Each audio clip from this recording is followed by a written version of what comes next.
Okay. हमारा purpose है partnership business की अकाउंटिंग कैसे होगी। मैं उसके बेसिक्स डिस्कस करने वाला हूँ इस लेक्चर में। ओके। पार्टनरशिप बिजनेस है।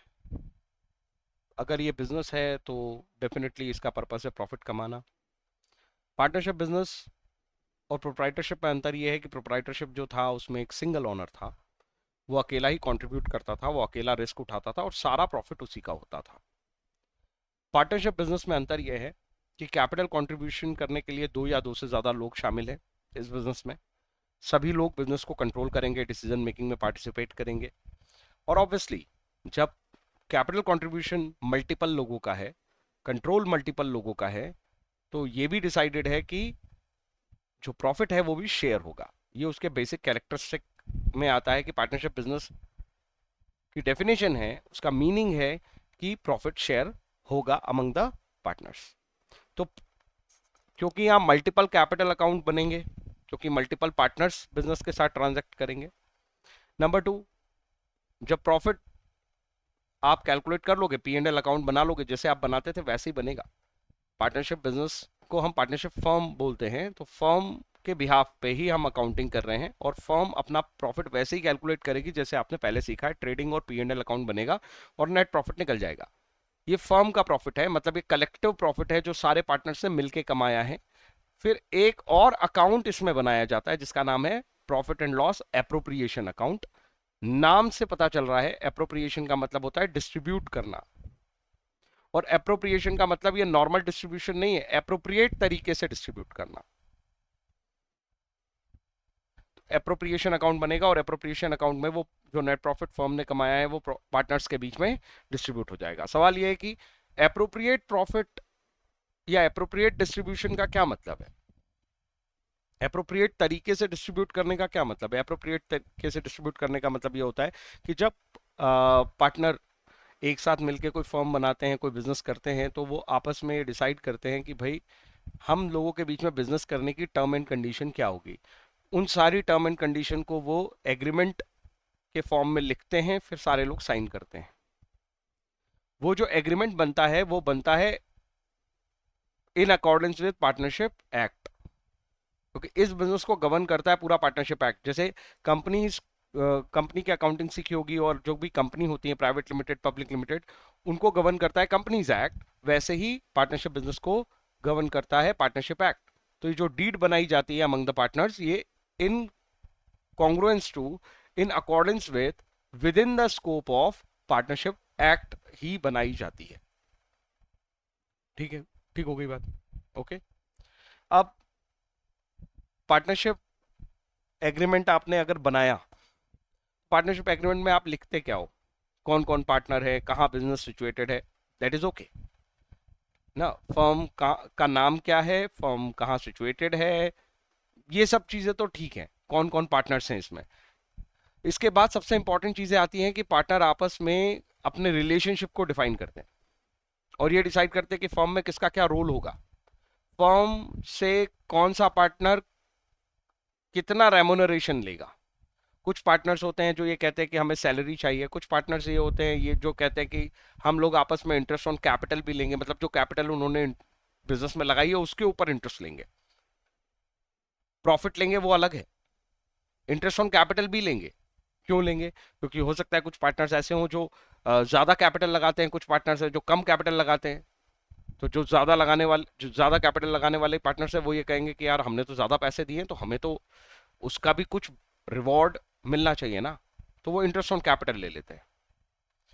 कई बार फर्म को जरूरत होती है पैसों की, तो कैपिटल की तरीके से तो पार्टनर पैसे देता ही है। कैपिटल के तरह से पैसे देने का मतलब होता है उस पैसे पे उसने रिस्क लिए और प्रॉफिट अर्न करेगा। पर पैसों की जरूरत पे कई बार पार्टनर फर्म को कैपिटल नहीं दे, कैपिटल बोल के पैसे नहीं देता, लोन बोल के पैसे देता है। एक होता है कैपिटल बोल के पैसे मिलना, एक होता है लोन बोल के पैसे मिलना। तो फर्म जब लोन बेसिस पे पैसा लेती है, पार्टनर्स से भी लेती है, जैसे बैंक से लोन लेती है वैसे वो पार्टनर्स से भी लोन लेती है। पार्टनर्स कैपिटल भी देते हैं, फर्म को लोन भी देते हैं। तो लोन बोल के जब पैसा लिया जाएगा तो ऑब्वियसली उस पर इंटरेस्ट की बात होगी।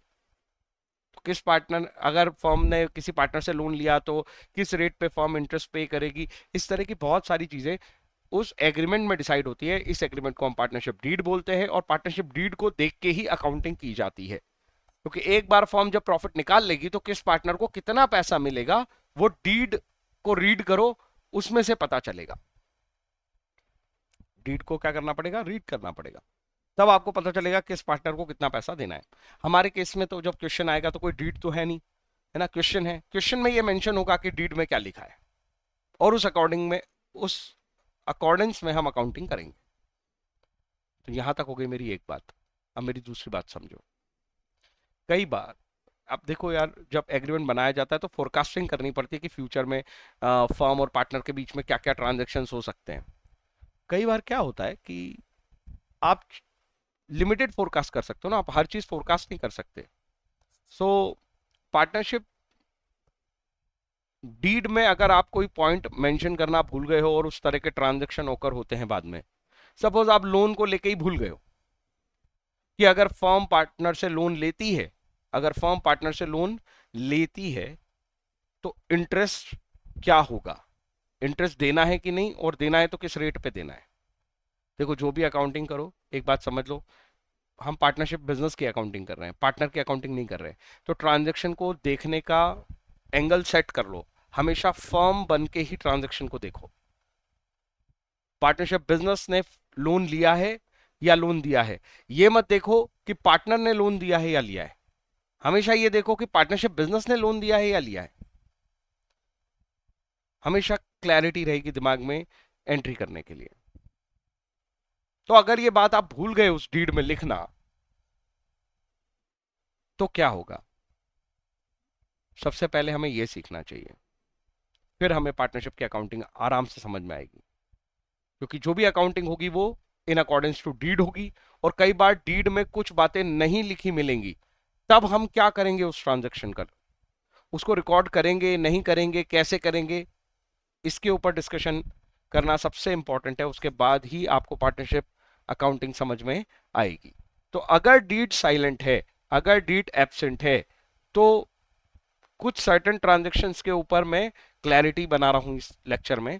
जैसे interest on loan by partner, मतलब फर्म ने लोन लिया है, पार्टनर की तरफ से तो बोलो ही मत, सोचो भी मत, फर्म ने लोन लिया है पार्टनर से, तो पार्टनरशिप डीड अगर साइलेंट है, ये सब में कॉमन पॉइंट चल रहा है, हेडिंग पे लिख दिया मैंने, डीड में तो कुछ लिखा ही नहीं है और ये इवेंट हो गया, तो पार्टनरशिप एक्ट कुछ कहता है इसके बारे में। पार्टनरशिप एक्ट ये कहता है फर्म को इंटरेस्ट देना पड़ेगा और 6% पर एनम से इंटरेस्ट देना पड़ेगा। अगर फर्म ने लोन लिया है तो, फर्म ने अगर लोन दिया है, असेट बना रही है फर्म, और डीड साइलेंट है, तो फिर कोई इंटरेस्ट की बात मत करो, कोई इंटरेस्ट चार्ज नहीं होगा। तो कितना अंतर हो गया, ठीक है। तो पार्टनरशिप एक्ट एक चीज को पकड़ के फिक्स बैठा है कि अगर फर्म लोन लेती है तो उसे पार्टनर को इंटरेस्ट देना है और 6% पर एनम से देना है। एक चीज समझ लो, पार्टनर फर्म में कंट्रीब्यूशन कर रहे हैं एज कैपिटल, वो अलग चीज है, और पार्टनर ने फर्म को लोन दिया है वो अलग चीज है। लोन देने का मतलब है पार्टनर ने अपने इन्वेस्टमेंट पे रिस्क नहीं ली है, उसने कहा है मैं ये लोन की तरह दे रहा हूं, मतलब उसकी एक रिपेमेंट डेट होगी और उसकी एक इंटरेस्ट रेट भी हो सकती है, ठीक है। तो लोन वाले पैसे वो होते हैं जहां पे रीपेमेंट और इंटरेस्ट रेट फिक्स होते हैं, वहां पे फाइनेंशियल रिस्क कम होती है। कैपिटल का इन्वेस्टमेंट वो इन्वेस्टमेंट है जहां पे रिस्क बहुत ज्यादा होती है, वहां पे फिक्स रिटर्न का कोई चांस नहीं होता, जो भी रिटर्न होगा वो डिपेंड करेगा प्रॉफिट पे। तो पार्टनर और फर्म के बीच में कैपिटल वाले इन्वेस्टमेंट भी चलते हैं और लोन वाले इन्वेस्टमेंट भी चलते हैं। तो यहां मैं लोन वाले इन्वेस्टमेंट की बात कर रहा हूं और उस पर इंटरेस्ट की बात कर रहा हूं, और दोनों बातों को बिल्कुल मैंने अलग अलग कर दिया। पहली चीज, फर्म की तरफ से सोचो जो भी ट्रांजैक्शन सोचना है।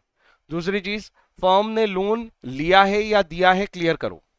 अगर फर्म ने लोन लिया है मतलब फर्म पे ऑब्लिगेशन है तो इंटरेस्ट पे करना मैंडेटरी है, और अगर फर्म ने लोन दिया है पार्टनर को मतलब फर्म की असेट है, तो फिर डीड में या तो डिसाइड कर लो, है ना। मैं वो वाली बातें तो करी ना, जो डीड में डिसाइडेड है वो तो वैसे ही अकाउंटिंग हो जाएगी ना, फिर तो हमें नॉलेज है। लेकिन अगर डीड साइलेंट है तो तुम क्या करोगे, तो पार्टनरशिप एक्ट जो बोलेगा वो करोगे। पार्टनरशिप एक्ट कहता है इसके अंदर मैं कुछ भी डिसाइड नहीं कर रहा, मतलब आप डीड बना के ही डिसाइड करना कि जब फर्म लोन देती है तो इंटरेस्ट लेना है या नहीं लेना है, अदरवाइज कुछ नहीं करना है, इंटरेस्ट का कुछ नहीं करना है जब फर्म ने असेट बनाई। लेकिन लोन के नाम पे ऑब्लिगेशन बनाई है तो फिर 6% पर एनम पार्टनर को लोन देना है। ये दोनों पॉइंट अच्छे से समझ लो, ठीक है। अलग अलग फ्लो थे लोन के, एक तरफ फर्म ने लोन दिया है, एक तरफ फर्म ने लोन लिया है। दूसरी बात करते हैं, एक होते हैं इंटरेस्ट ऑन कैपिटल, मुझे यही लिख लेना चाहिए, चलो मैं एक पॉइंट यहां पे और लिख देता हूं, इंटरेस्ट ऑन कैपिटल। कई बार क्या होता है कि कुछ फर्म में मल्टीपल पार्टनर्स हैं और कुछ पार्टनर्स जो हैं वो बहुत ज़्यादा कैपिटल लगा रहे हैं, कुछ पार्टनर्स जो कम कैपिटल लगा रहे हैं। ऐसे सिनारियों में कुछ पार्टनर्स का ये इंटेंशन हो सकता है कि यार हमने तो बहुत ज़्यादा रिस्क ले रखी है, हमने ज़्यादा कैपिटल कंट्रीब्यूट किया, तो वो ज़्यादा कैपिटल कंट्रीब्यूट करने का कुछ रिवॉर्ड मिलना चाहिए। उस रिवॉर्ड को लेने का एक तरीका है, कैपिटल अमाउंट पे इंटरेस्ट ले लो। जैसे लोन अमाउंट पे इंटरेस्ट ले रहे हो वैसे कैपिटल अमाउंट पे भी क्या ले लो, इंटरेस्ट ले लो। अगर तुम कैपिटल अमाउंट पे इंटरेस्ट लेने की कोशिश करोगे तो क्या होगा, क्या डीड में लिखना पड़ेगा? यस। और अगर डीड में नहीं लिखा है तो, अगर डीड में नहीं लिखा है तो फिर नॉट टू बी चार्ज्ड।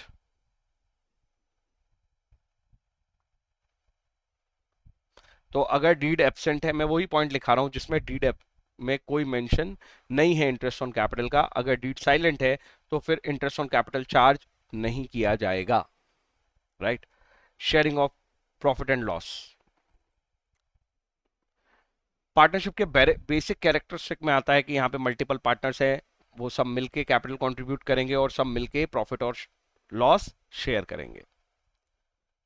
तो अगर डीड में लिखा है आपने शेयरिंग कैसी करनी है, सपोज 2 पार्टनर है तो आप रेशो बना दिया 3:2 में प्रॉफिट शेयर होगा, 3 पार्टनर है आपने रेशो बना दिया 5:3:2, इस तरह से आप कोई भी रेशो बना सकते हो और डीड में डिसाइड कर सकते हो। लेकिन अगर डीड साइलेंट है तो क्या करेंगे, हमारा तो फोकस वहां है, अपने फोकस को फिक्स रखो। डीड साइलेंट है, प्रॉफिट एंड लॉस शेयर करने की सिचुएशन आ गई है, अब शेयर करें या ना करें वो तो करना ही पड़ेगा, वो तो बेसिक कैरेक्टरिस्टिक है। तो किस रेशो में करें फिर, इक्वल, इक्वल रेशो में करो। ऐसा किसने बोला, हम मन से नहीं बोल रहे, रटना नहीं है, पार्टनरशिप एक्ट ने बोला है, राइट। 6% पर एनम से इंटरेस्ट ऑन लोन पे करो, एक्ट ने बोला है। और अगर इंटरेस्ट ऑन कैपिटल की बात चल रही है और डीड साइलेंट है या डीड एब्सेंट है तो क्या करें, तो कुछ मत करो, इंटरेस्ट ऑन कैपिटल मत दो पार्टनर्स को, राइट। डीड में लिखने पे ही देना। ये सब कहां से ला रहा हूं मैं, पार्टनरशिप एक्ट में लिखा है और वही गवर्न कर रहा है पार्टनरशिप बिजनेस को। तो अगर डीड साइलेंट है, तो अगर डीड होती तो डीड देख लेते, डीड भी पार्टनरशिप एक्ट के अकॉर्डिंग में ही बनी है, होती तो देख लेते, नहीं है क्या करें, तो पार्टनरशिप एक्ट देखो जाके। I hope it is clear.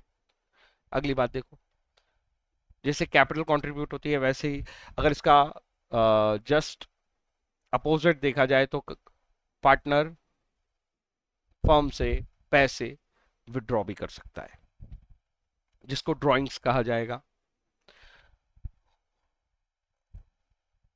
जो ड्राइंग्स होती हैं उस पे भी इंटरेस्ट की बात हो सकती है कि भाई कोई पार्टनर है वो पैसे निकाल के ले जा रहा है फर्म में से तो वापस ला के देगा और जो पीरियड है आउटस्टैंडिंग का उस पर इंटरेस्ट लगाया जाएगा। ऐसा डीड में आप डिसाइड कर सकते हो और इंटरेस्ट लगा भी सकते हो, पार्टनरशिप एक्ट अलाउ करता है।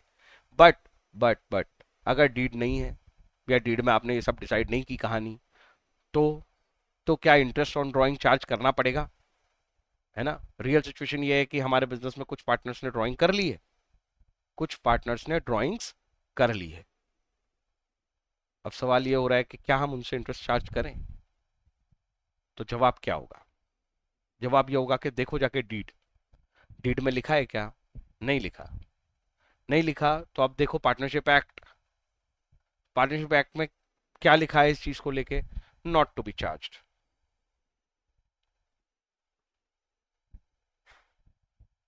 मतलब in absence of deed a firm should not charge interest on drawing from its partners. आप कोई इंटरेस्ट चार्ज नहीं करोगे, रेट का सवाल ही नहीं होता जब उसने मना ही कर रखा है। और अगर आपको डीड में आपने ये डिसाइड कर लिया था, एग्रीमेंट में आपने ये डिसाइड कर लिया था, तो फिर जो रेट आपने तय किया है उसके हिसाब से चार्ज हो जाएगा, फर्म को पैसे मिलेंगे, इनकम है ना। ड्राइंग करके पार्टनर ले गया है, पैसे का इस्तेमाल पार्टनर कर रहा है, तो इंटरेस्ट कौन पे करेगा? पार्टनर ही तो पे करेगा फर्म को। आगे चलो, remuneration to partners. What is remuneration to partner? Remuneration एक बहुत ब्रॉडर टर्म है, इसमें सैलरी आ सकती है, कमीशन आ सकता है, बोनस आ सकता है, एटसेट्रा। तो ऐसा कोई भी अर्निंग जो आप पार्टनर को देते हो उसकी वर्किंग के लिए, वो बिजनेस में काम कर रहा है, ठीक है। कुछ पार्टनर ऐसे होते हैं, इसका इसका क्यों एग्जिस्टेंस है सर रेम्युनरेशन का? कुछ पार्टनर होते हैं जो केवल कैपिटल लगाते हैं, कुछ पार्टनर है जो ओकेजनली बिजनेस को टाइम देते हैं, पार्ट टाइम देते हैं, और कुछ लोग फुल टाइम देते हैं। तो ऐसे पार्टनर्स क्लेम कर सकते हैं कि यार हम तो पूरा समय अपने बिजनेस को दे रहे हैं, तो हमको सैलरी मिलनी चाहिए, बाकी पार्टनर्स तो नहीं दे रहे हैं, तो उसका रिवॉर्ड मिलना चाहिए कि हम अपना फुल टाइम बिजनेस को दे रहे हैं। इस रिवॉर्ड के नाम पे वो सैलरी डिमांड कर सकते हैं, कमीशन डिमांड कर सकते हैं, एटसेट्रा। इसको बोला जाता है रेम्युनरेशन। अगेन, क्या पार्टनर को रेम्युनरेशन मिलना चाहिए, इस चीज को कैसे डिसाइड करें? इस चीज का डिसीजन इस बात पे होगा कि देखो जाके पार्टनरशिप डीड में क्या लिखा है। डीड ही तो गवर्न कर रही है पूरे बिजनेस को, और डीड को गवर्न कर रहा है एक्ट। तो डीड में अगर लिखा मिल गया तुम्हें कि रेम्युनरेशन देनी है किसी पर्टिकुलर पार्टनर को, 3 पार्टनर थे ए बी सी, उसमें से लिखा था डीड में कि बी को रेम्युनरेशन देनी है, तो अकाउंटेंट देखेगा अच्छा डीड में बी को रेम्युनरेशन देने की बात हुई है, पर मंथ 5,000 रुपीज, तो वो 60,000 रुपए की अकाउंटिंग कर देगा कि इसकी सैलरी बनती है मिस्टर बी की। ए और सी को नहीं देगा क्योंकि डीड में केवल बी लिखा है। अगर तीनों को देनी है तो तीनों को दे देगा, जैसा डीड में लिखा है वो फॉलो कर लेगा अकाउंटेंट, एंट्री कर देगा। अब सवाल यहां आता है कि अगर डीड नहीं है, साइलेंट है, तो क्या करेंगे? और ये सवाल है कि कुछ पार्टनर हैं वो कह रहे हैं हमको सैलरी दे दो, सैलरी दे दो, डीड में तो कुछ लिखा ही नहीं है, तो अकाउंटेंट क्या करेगा? रिकॉर्डिंग करें हम सैलरी की या नहीं करें? Again, not to be charged. Sir सब नॉट टू बी चार्ज ही चल रहे हैं। हाँ देखते जाओ अभी तुम। ये पॉइंट तो बहुत ही इंटरेस्टिंग है। Admission of a partner. Suppose आपकी पार्टनरशिप फॉर्म में 3 पार्टनर थे, और उसमें से एक बंदा और आता है आपके पास और कहता है मुझे आपकी फर्म में पार्टनर बनना है, और 3 में से 2 लोग एग्री हो जाते हैं, एक मना कर रहा है कि मैं नहीं बनने दूंगा पार्टनर हमारी फर्म में। क्या वो नए पर्सन को हम एडमिट कर सकते हैं? Answer is no. ऐसा तभी हो सकता है जब कंसेंट हो किसकी? All the partners. तभी आप किसी पर्सन को पार्टनरशिप में एडमिट कर सकते हो एज अ पार्टनर। एक पूरा चैप्टर है एडमिशन ऑफ पार्टनर, उसमें हम इसको बहुत डिटेल में देखने वाले हैं। Interesting, rent on building provided by the partner. तुम्हें पता है बिजनेस के ओनर अपने फर्म या अपने बिजनेस को कैपिटल के नाम पे कैश भी देते हैं, स्टॉक भी देते हैं, बिल्डिंग भी दे सकते हैं, मशीन भी दे सकते हैं, कोई भी एसेट दे सकते हैं। सिर्फ पैसा ही नहीं देता ओनर बिजनेस को, वो चाहे तो स्टॉक दे दे, बिल्डिंग दे दे, मशीन दे दे, किसी भी फॉर्म में एसेट दे देगा बिजनेस को, वो कैपिटल कहलाती है। एक फर्म थी सपोज, 3 पार्टनर थे उसमें एबीसी। फर्म को एक बिल्डिंग की जरूरत पड़ी स्टोरेज हाउस बनाने के लिए, गोडाउन बनाने के लिए। उस स्टोरेज हाउस या उस गोडाउन के लिए जो बिल्डिंग थी वो मार्केट में पता की मिल नहीं रही है, मिल रही है तो उसका रेंट बहुत हाई है। उसमें से जो मिस्टर ए थे, एबीसी 3 पार्टनर्स में से, उन मिस्टर ए के पास सपोज अपनी पर्सनल बिल्डिंग थी, तो बाकी के पार्टनर से कहा एक काम करो ये बिल्डिंग फर्म को आप दे दो, ठीक है। मिस्टर ए ने कहा ठीक है फर्म को दे तो देता हूं पर मैं रेंट लूंगा। मतलब वो जो बिल्डिंग फर्म को दे रहे हैं वो एज अ लैंडलॉर्ड दे रहे हैं, ना कि as a partner of business. वो कैपिटल की तरह इस बिल्डिंग को प्रोवाइड नहीं कर रहे हैं कि फर्म इसका इस्तेमाल करेगी और कोई रेंट नहीं देगी, नहीं। तो क्वेश्चन में ऐसा लिखा हुआ मिलेगा कि एक पार्टनर है जिन्होंने एक बिल्डिंग है अपनी रेंट पे दी है, जब ये वर्ड आ गया कि रेंट पे दी है, दैट मीन्स वो लैंडलॉर्ड वाला और टेनेंट वाला रिलेशन हो गया, और यहां पे जो रेंट होगा वो चार्ज होगा, और वो चार्ज जो है वो एग्रीड होना चाहिए किसमें, पार्टनरशिप डीड में। पर अगर डीड साइलेंट है, डीड में कुछ लिखा ही नहीं है, तो क्या होगा, तो फिर काय का charge. Are you getting my point. तो डीड साइलेंट होने पे नॉट, ये ऐसे करता हूं मैं इसको, charged as per agreement, rent agreement, deed में ना भी हो पर एक रेंट एग्रीमेंट अगर बन गया है तो उस रेंट एग्रीमेंट के बेसिस पे चार्ज लगाया जाएगा। आई होप मेरी बात समझ में आ गई। तो ये सारे पॉइंट हो गए। देखो इसमें से काम का केवल कौन सा था पता है, इतने सारे में से बस ये मैंने सिखा दिया एक बार। एक काम का था लोन बाय पार्टनर, मतलब फर्म ने लोन लिया है, मैं तो फर्म की तरफ से ही बात करता हूं। नंबर टू, इस केस में क्या होगा, चलो इसका हाँ पूरा कर लूं, लोन बाय पार्टनर, फर्म ने लोन लिया है तो 6% पर एनम से इंटरेस्ट चार्ज किया जाएगा, मतलब फर्म इंटरेस्ट पे करेगी, हम एज अ फर्म इंटरेस्ट पे करेंगे, किसको, पार्टनर को। ओके, इंटरेस्ट ऑन ड्राइंग कुछ भी नहीं है, कुछ भी नहीं है, एक ही काम की कहानी है इसके अलावा, और वो है sharing of profit and losses, और इक्वल रेशो में प्रॉफिट लॉस बटेंगे अगर आपने कोई रेशो डिसाइड नहीं किया है। तो in the absence of partnership deed केवल ये 2 पॉइंट याद रखने की जरूरत है, बाकी सब याद रह जाता है। समझाने के लिए था एक बार कि ऐसा कुछ होता है, क्यों होता है। इस लेक्चर में एक छोटी सी बात मैं और कवर करूंगा। एक टर्म होती है चार्ज अगेंस्ट प्रॉफिट, और एक टर्म होती है appropriation of profit. Charge against profit का क्या मतलब होता है, सपोज एग्जांपल के लिए, interest on loan by partner और रेंट ऑन असेट, बिल्डिंग भी हो सकती है, मशीन भी हो सकती है, प्रोवाइडेड बाय पार्टनर। मैं स्पेसिफिकली बोलूं तो तुम्हें ये दो ही चीजें मिलेंगी जो चार्ज अगेंस्ट प्रॉफिट, पार्टनर और फर्म के बीच में जो रिलेशनशिप है उसको लेके। चार्ज अगेंस्ट प्रॉफिट जो होते हैं उनका मतलब होता है compulsory, mandatory, mandatory payments. Mandatory payments का मतलब होता है कोई भी चीज जिसको चार्ज अगेंस्ट प्रॉफिट बना दिया जाए, इसका मतलब उसका पेमेंट कैसे होगा, मैंडेटरीली होगा।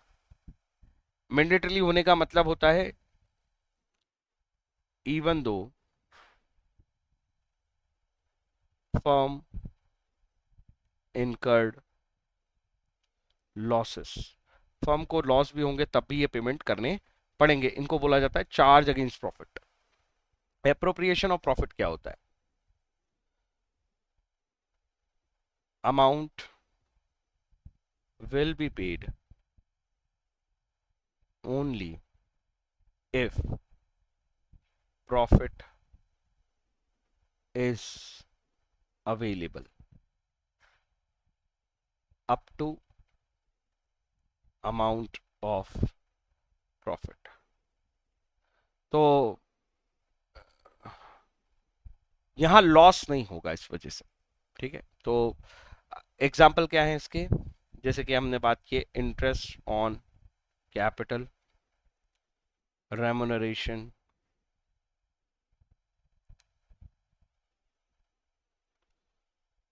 कमीशन, रेम्युनरेशन में वैसे वो सारी बातें आ गई, एटसेट्रा लिख देता हूं। तो इंटरेस्ट ऑन कैपिटल या रेम्युनरेशन जैसी जो चीजें हैं जिसमें सैलरी, बोनस, कमीशन आ रहा है, वो एप्रोप्रिएशन ऑफ प्रॉफिट है। पार्टनर को, ये जो भी बातें मैं कर रहा हूं ये नॉर्मल बातें नहीं है। नॉर्मल का मतलब है कि फर्म आउटसाइडर के साथ जो रिलेशनशिप मेंटेन कर रही है वहां की हम बात ही नहीं कर रहे हैं। आपने कोई, फर्म ने कोई एम्प्लॉय रखा तो उसको तो सैलरी देनी ही है, उसमें कोई दिक्कत नहीं है, लेकिन पार्टनर को सैलरी देनी है या नहीं देनी है, पार्टनर के साथ जहां रिलेशनशिप है वहां पे पंगा है।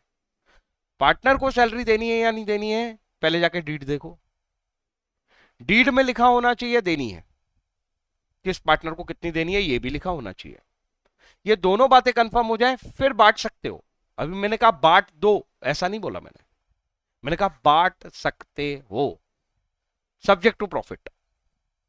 प्रॉफिट अवेलेबल है तो दे दो, मतलब डीड में लिखा हो उसके बाद भी अवेलेबिलिटी ऑफ प्रॉफिट चेक करनी पड़ेगी। ठीक है, चार्ज अगेंस्ट प्रॉफिट अलग चीज है। चार्ज अगेंस्ट प्रॉफिट वो है जैसे